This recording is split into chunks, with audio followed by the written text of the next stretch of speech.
রবিবার বৈকাল ৩টায় আরামবাগ আগামী সোসাইটির স্থায়ী কার্যালয়ের শুভ দ্বার উদ্ঘাটন করা হলো।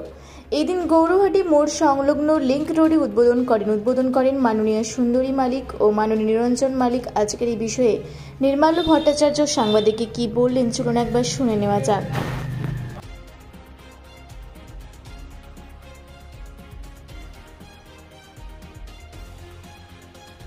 সোসাইটিটা কোথায় উপস্থিত আছে এবং এখানে কি কি সামাজিক কাজকর্ম করা হবে? উপস্থিত বলতে আমাদের আগামী সোসাইটি 2020 সালে তৈরি হয়। এরপর আমাদের আজকের অনুষ্ঠান হচ্ছে আমরা একটা অফিসিয়াল আমাদের একটা অফিস আমরা সেখানে উদ্বোধনের জন্য আমরা এখানে সবাই এসে,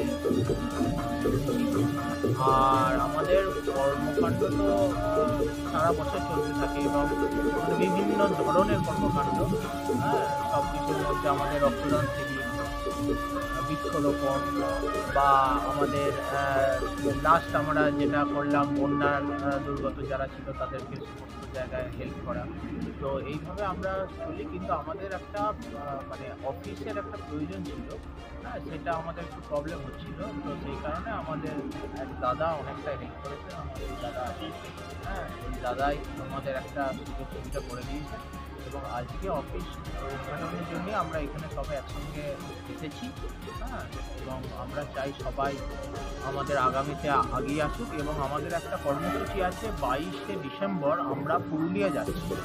সেই পুরুলিয়ায় আমরা কিছু দুস্থ মানুষদের আমরা হচ্ছে কম্বল, গায়ের চাদর, শীতের বিভিন্ন পোশাক, মাথার টুপি আমরা সব দেওয়া হবে এবং সেটা আমাদের অলরেডি চলছে কিছু কালেকশান বা কিছু, কিন্তু আমরা 22 তারিখে আমরা যাচ্ছি এবং সেখানে কিছু গ্রামের ঠিক করা হচ্ছে, সেই গ্রামে আমরা ডিস্ট্রিবিউশন করা হবে।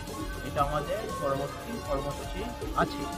আর আজকে 15 তারিখে আমাদের এই কর্মসূচি একটা রাখা হয়েছে, সবাই মিলে আমাদের যারা আগামী টিম আছে, পরিবার আগামীর, এবং এখানে যারা এসেছেন সবাইকে আগামীর তরফে স্বাগত।